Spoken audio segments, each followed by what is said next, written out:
Millonario escucha a su hijo decir papá y se congela al verlo de pie. 12 años de silencio absoluto. Un niño que jamás pronunció una palabra, hasta esa tarde. El padre, un millonario acostumbrado a comprar soluciones, regresa sin aviso y presencia lo imposible. Su hijo de pie, diciendo papá por primera vez. ¿Cómo sucedió?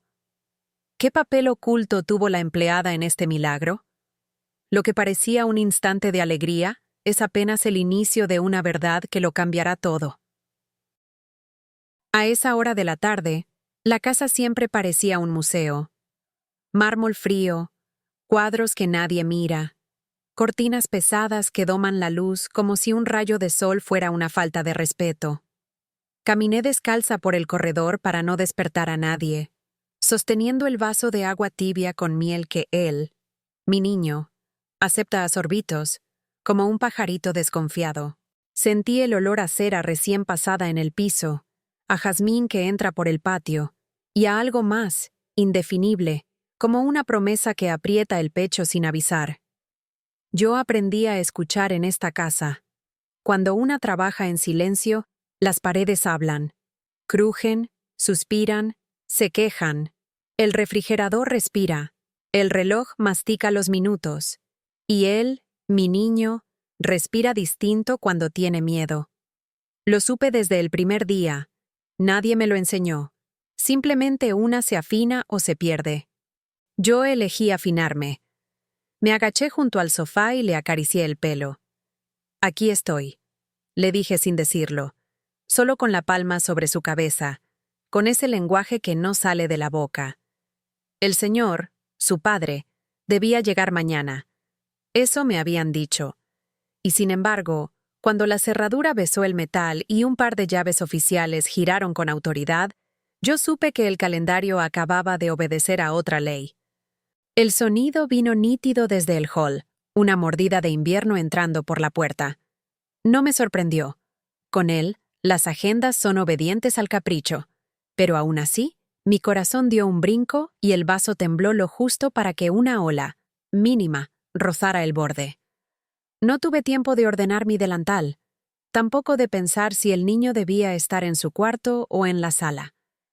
Él había querido la sala ese día, lugar de gente. Le dije en broma mientras acomodaba los cojines. Eso hago con él. Convierto las cosas en juego. El juego nos ha salvado del peso de las palabras que no salían. Cuando la puerta se abrió, me puse de pie con el vaso en la mano y la otra lista para el gesto de bienvenida. Nadie te enseña a recibir a un hombre que manda sobre todo menos sobre lo que importa. Una aprende la postura. Espalda recta, ojos humildes, voz justa. «Señor», alcancé a decir, y el mármol duplicó mi voz como si yo fuera dos. Su perfume llegó antes que su sombra, algo caro, casi clínico, que limpia el aire. Dejó el portafolio sobre la consola de madera sin mirarla, como quien deja un pedazo de un día que ya no cuenta. Me dedicó un asentimiento breve, de esos que pesan más que un saludo largo, y sus ojos volaron por la sala con un radar silencioso. Buscaban orden, yo lo sé, pero encontraron presencia. Lo sé porque sus pupilas tropezaron con el niño, acurrucado en el extremo del sofá, y se detuvieron. Yo ya había sentido el cambio en el niño un rato antes. Fue un temblor pequeñito en los dedos, una corriente que le subió por el antebrazo cuando apoyó la mano en el almohadón para incorporarse un poco. No era todavía el impulso de ponerse en pie, era la intención, esa chispa que pocas veces le había visto tan clara. Le dije despacito, rozándole la muñeca. Si quieres, hoy podemos enseñar al cuerpo a escuchar los pies. Él me miró largo, con esa seriedad de los que cargan el mundo sin que el mundo los vea. No dijo nada, como siempre, pero sus ojos hicieron un gesto cortito, un sí embrionado. Él, el señor, no sabía nada de ese sí. Veía a su hijo, pero no veía el hilo invisible que nos unía. Caminó 2 pasos y el eco se estiró por la sala. Yo coloqué el vaso sobre la mesa con cuidado y me quedé cerca del niño, como quien se queda cerca del brote por miedo a una ráfaga. Eché de menos haber tenido tiempo para avisarle. Las sorpresas son crueles con quienes necesitan entender despacio. Y sin embargo, algo en mí agradeció la irrupción. Hay verdades que no se anuncian, se muestran. Llegó antes, le susurré al niño, y él parpadeó una vez, dos, ajustando la luz del mundo nuevo que se abría con la puerta. Sentí su respiración cambiando de ritmo, la atención tensando la espalda. Acaricié su hombro, y en ese roce, como una cuerda que vibra y contagia, supe que hoy el cuerpo quería atreverse. He aprendido a contar hasta 4 con él. 1 para anclar los talones, 2 para despertar las rodillas, 3 para pedirle permiso a la cadera, 4 para elevar el pecho sin apuro. Es nuestra liturgia, hecha de paciencia. Empecé a susurrar la secuencia, bajito, casi un canto. El señor frunció apenas el ceño, no por disgusto, creo, sino por no entender de qué idioma estaba hecha la sala cuando él no estaba. Había también un silencio distinto, no el de la mansión, sino el de antes de un trueno. 1, dije, y mi mano fue su suelo. 2, y el sofá dejó de ser cárcel para convertirse en muleta. 3, y su cadera aceptó el pacto. 4.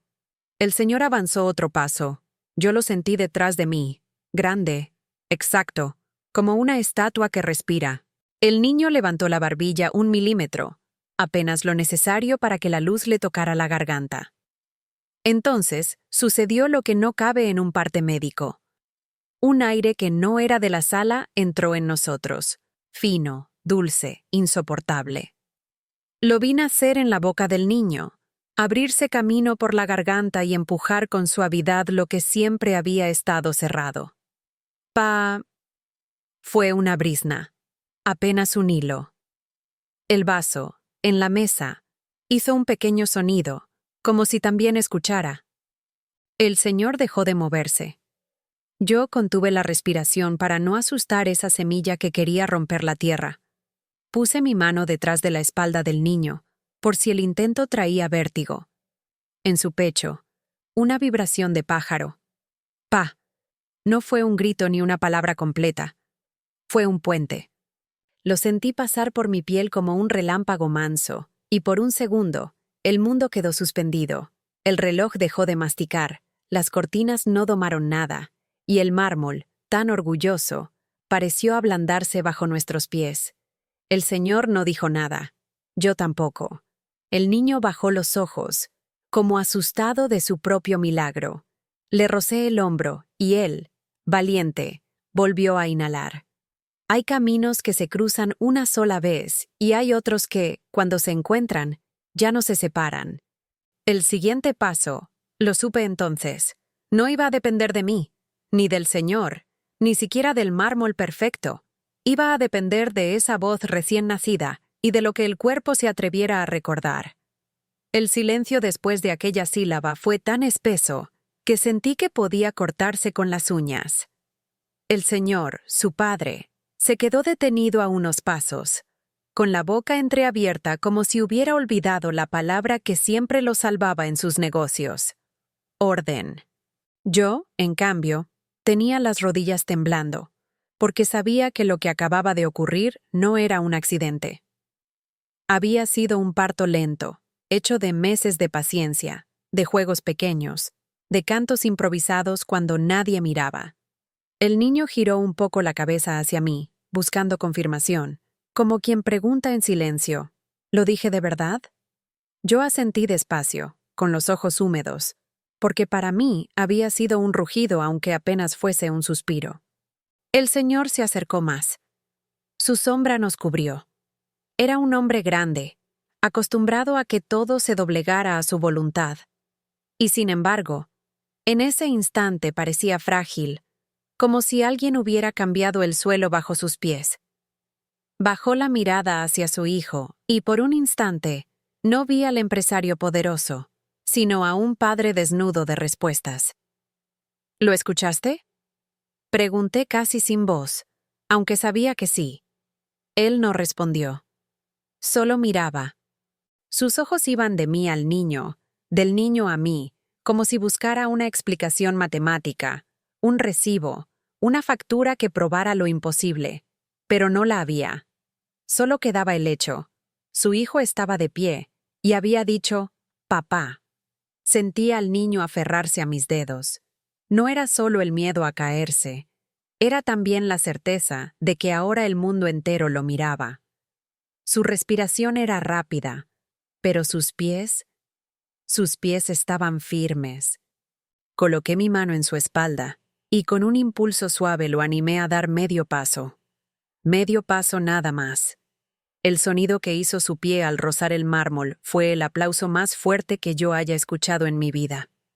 El señor inspiró bruscamente, como si aquel movimiento lo hubiera golpeado. Dio un paso hacia adelante, y yo retrocedí apenas, pero sin soltar al niño.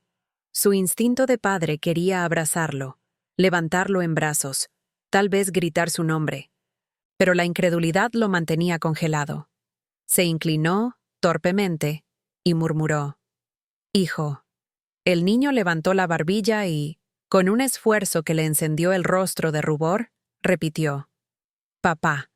Esta vez la palabra fue entera, redonda, imposible de negar. El aire en la sala se rompió como un vidrio. Yo tuve que apartar la vista para no llorar.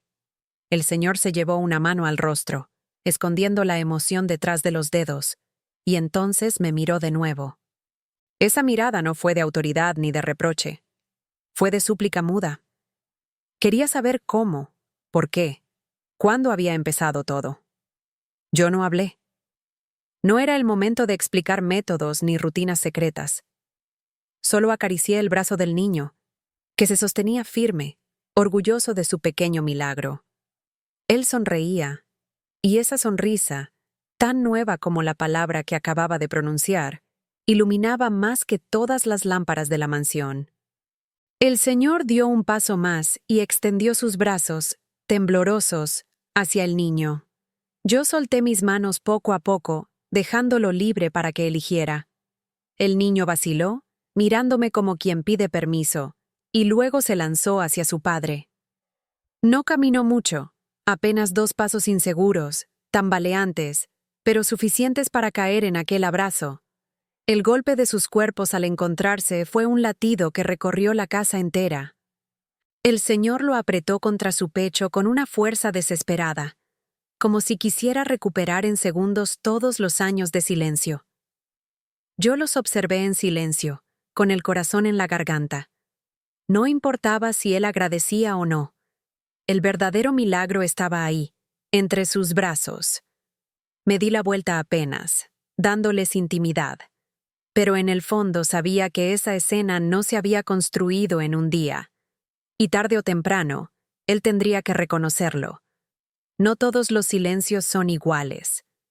El de esa noche, después de que el niño corriera, o mejor dicho, tropezara con valentía, hacia los brazos de su padre, fue un silencio raro, tenso, lleno de preguntas que nadie quería pronunciar. Yo me quedé unos pasos atrás, de pie junto a la mesa donde aún estaba el vaso de agua con miel, como si ese objeto inútil fuera mi refugio. El señor seguía abrazando al niño, con el rostro hundido en su cabello, y yo pude ver cómo sus hombros, siempre tan rectos, temblaban. Cuando por fin lo soltó, el niño se dejó caer sobre el sofá, exhausto pero feliz. Su sonrisa era ligera, como si no entendiera del todo la magnitud del milagro que acababa de ofrecerle al mundo.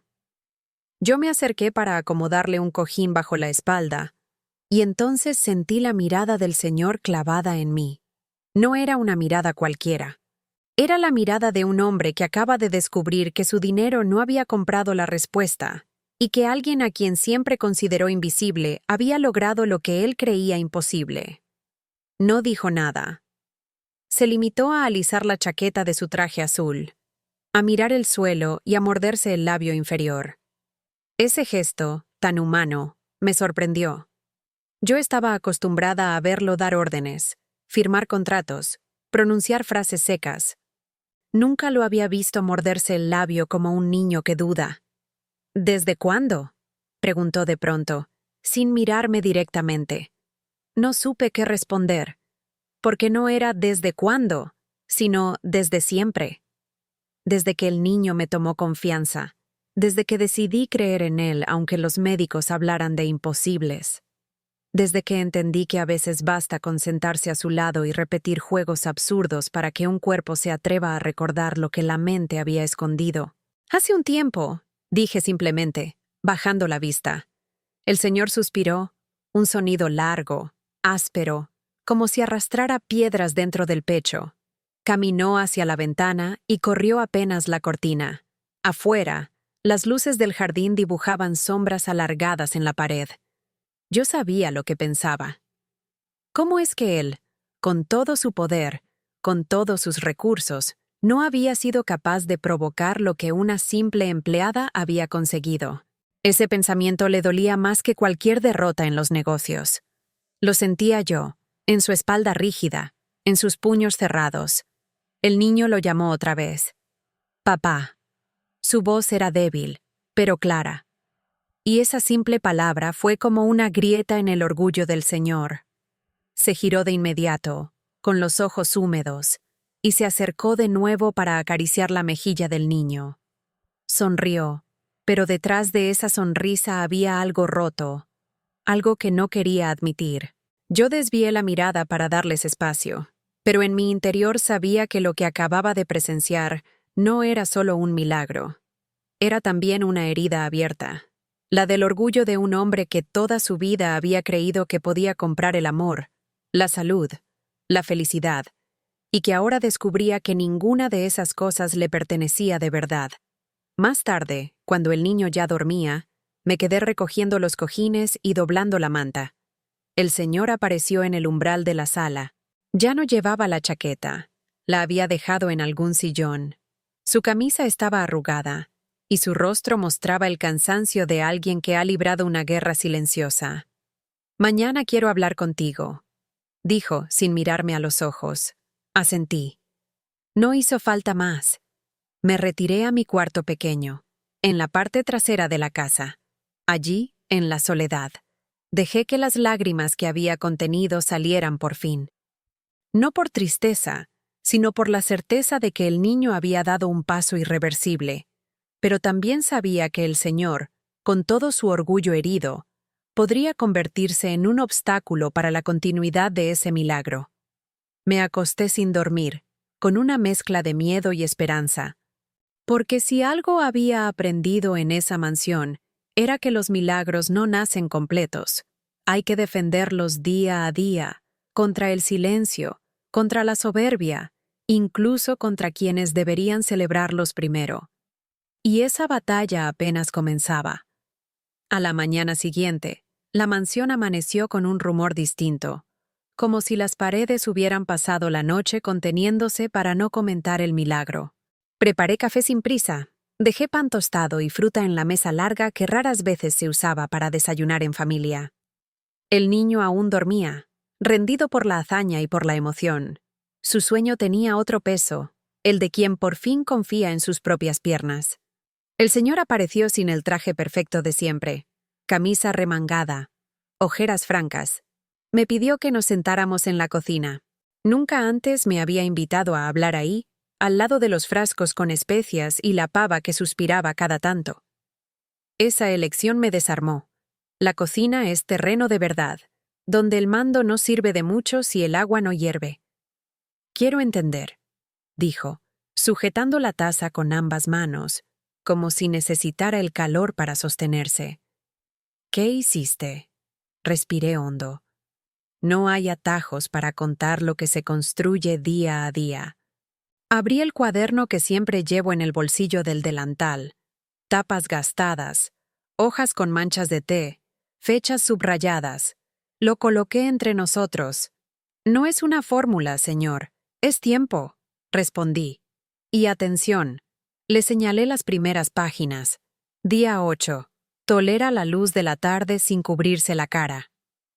Día 19. Deja que mi mano descanse en su espalda 2 minutos sin tensarse. Día 27. Mira por la ventana cuando escucha pasos en el corredor. Nada de lo que un especialista pondría en un informe, pero eran nuestros ladrillos. Jugamos a escuchar. Seguí. Primero el reloj, luego el agua en las cañerías, después los autos lejos. El juego consistía en nombrar con los dedos. 1, 2, 3. El sonido 4 siempre era su respiración.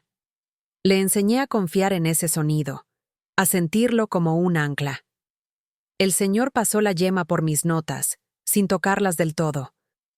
Vi en su gesto una mezcla de respeto y incredulidad. ¿Y caminar?, preguntó casi en un susurro. Antes de caminar, enseñamos a ponerse de pie sin pedirle permiso al miedo, dije. Convertí el sofá en muleta, la mesa en faro, el borde de la alfombra en línea de meta. Nada heroico, solo repeticiones chiquitas, con descanso y una regla. Si el cuerpo decía basta, nos deteníamos. El triunfo no era el paso, era que él eligiera intentarlo. Guardé una pausa. Quise medir si lo estaba hiriendo sin querer. Su orgullo, lo supe, seguía herido, pero algo en sus ojos había cambiado. Ya no buscaban culpables, buscaban comprender. ¿Y la voz?, insistió. Sonreí, apenas. La voz la buscamos sin palabras. Cantar tarareado, vibraciones en la garganta. Ese juego de poner la mano aquí. Apoyé 2 dedos en mi cuello. Y notar cómo tiembla cuando uno ríe por dentro. Le conté historias cortas hechas de gestos. Él las completaba con mirada, con cejas, con hombros. Cuando por fin salió la sílaba, no fue sorpresa para él. Fue confirmación. La pava silbó, marcando un punto y aparte. Le serví más agua. Él no se negó. Desde la escalera llegó un roce de pasos. La enfermera nocturna se iba. El relevo del día entraba. La casa retomaba su maquinaria. ¿Por qué no me lo dijiste?, preguntó de pronto, sin dureza, pero con peso. Tragué saliva. La verdad siempre es una cuerda tensa. Porque cuando la esperanza es tierna, señor, cualquier presión la aplasta, respondí. Él necesitaba un espacio sin expectativas grandes, sin ojos esperando el milagro como quien espera un informe de resultados. Si yo le decía, y usted venía con médicos, con cámaras, con prisa, tal vez ayer no habría pasado. No lo dije para herirlo. Lo dije para salvar el suelo que su hijo había ganado.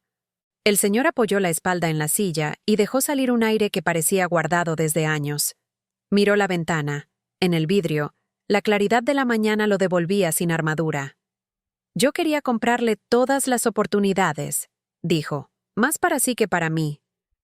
Y resulta que había que regalarle tiempo. Asentí. A veces la riqueza está en poder quedarse al lado, sin querer resolverlo todo. No es tarde, añadí. Usted puede ser parte. Pero tendrá que aprender nuestro idioma, lento, repetido, sin promesas ruidosas. Si quiere, puedo enseñarle la secuencia de los 4 tiempos, y los juegos de nombrar sonidos, y cómo se suelta la mano sin que él sienta abandono. Nos quedamos callados un momento, oyendo los diminutos ruidos de la casa despierta. Pensé en el niño, en sus pasos de ayer, en la palabra entera cayendo como fruta madura. Pensé también en el miedo que ahora nos tocaba. El miedo a retroceder. Todas las conquistas frágiles tienen un enemigo común, la prisa por confirmarlas todos los días. Haré lo que haga falta, dijo al fin. Enséñame. No hubo dramatismo, solo una petición que no cabía en el hombre que yo había conocido. Le di el cuaderno. Señalé una página en blanco. Empiece usted, propuse. Escriba la fecha. Y una línea. Hoy lo escuché. No logró. No consiguió. Lo escuché. Porque el trabajo de él es nacer y renacer. El nuestro es escuchar sin interrumpir. Tomó el bolígrafo con torpeza, como si fuera un objeto extranjero. Escribió la fecha, dudó. Luego anotó, letra grande, apretada. Hoy lo escuché. Se quedó mirando esas 3 palabras como si fueran un país nuevo al que por fin tenía visa. El niño apareció en la puerta, despeinado, con los calcetines torcidos y la sonrisa pequeña. Dijo mi nombre en una sílaba que no era perfecta, pero era suya.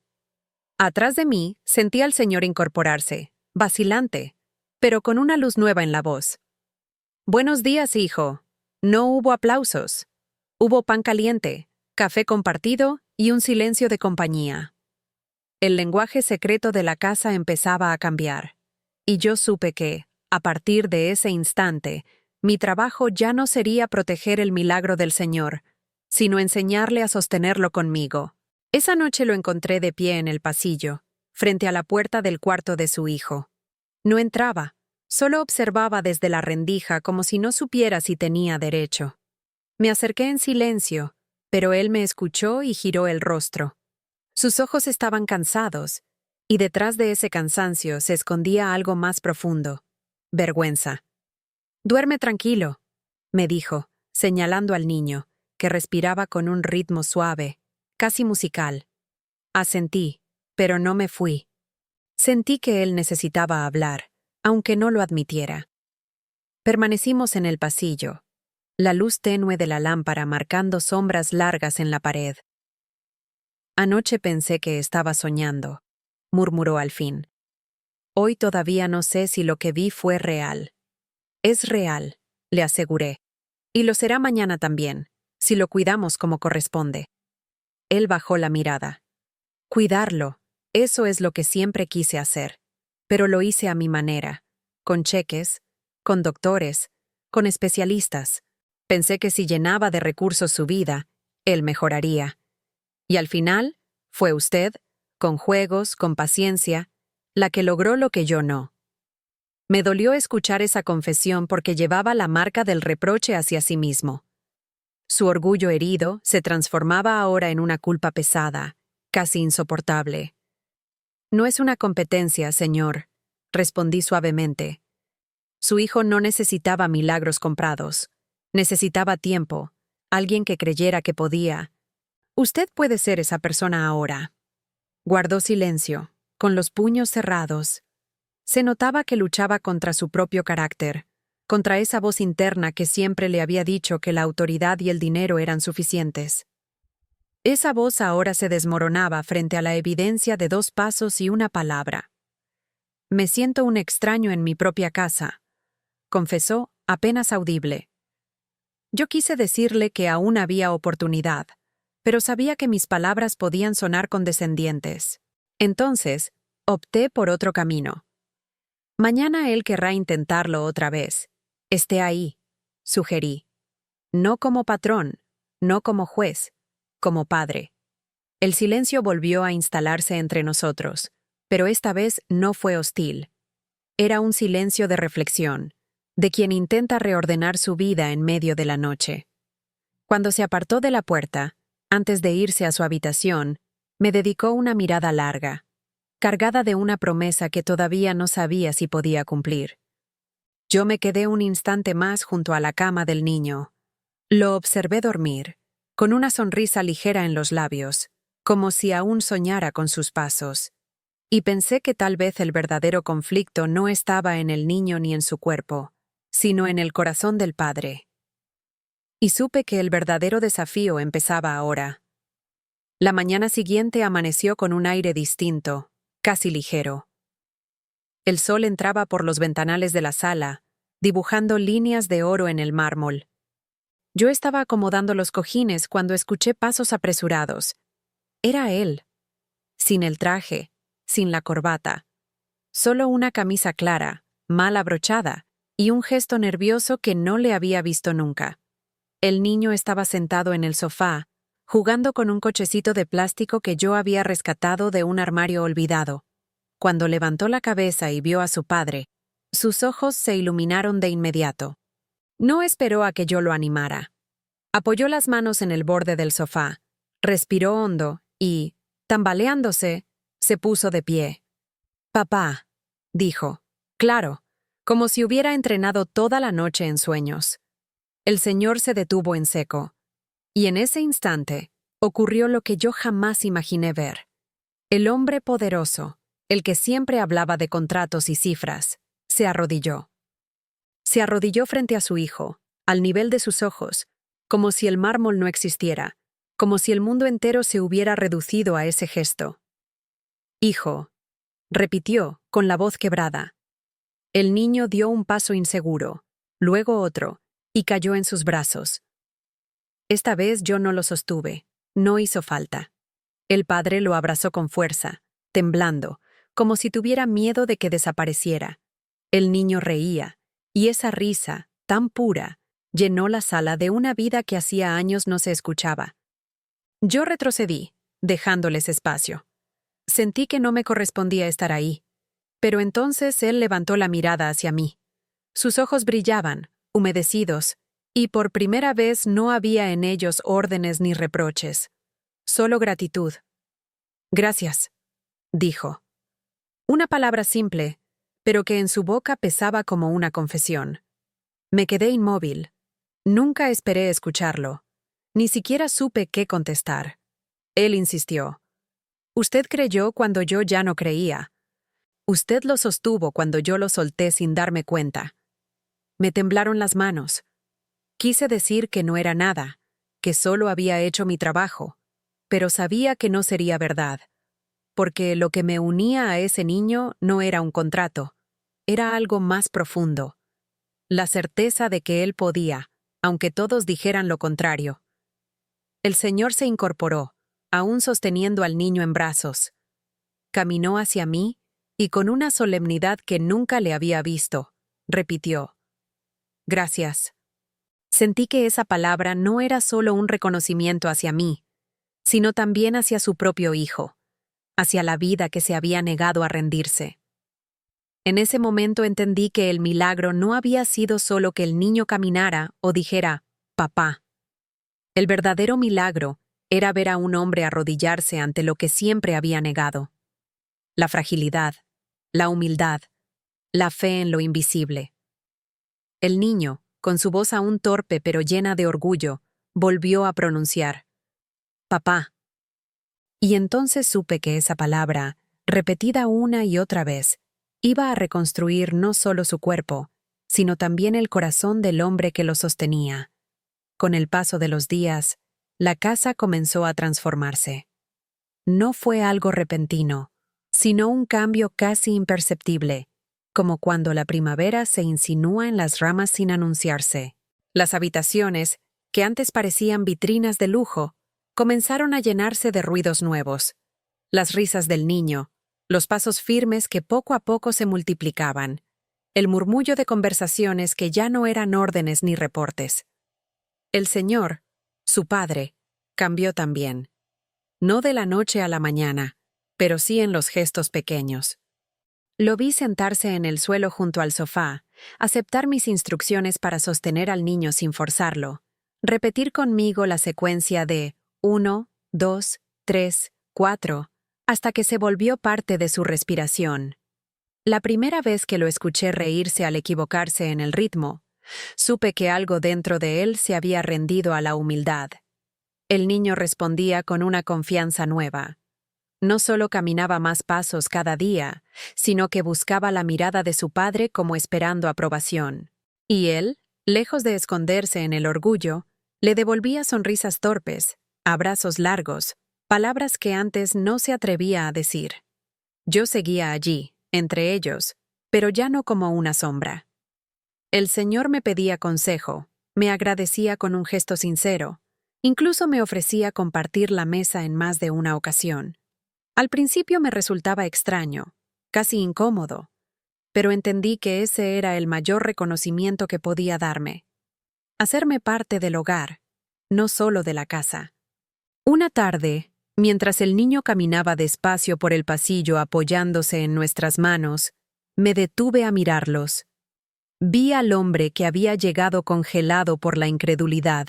Vi al niño que había despertado su voz, y me vi a mí misma, sosteniéndolos a ambos de formas diferentes.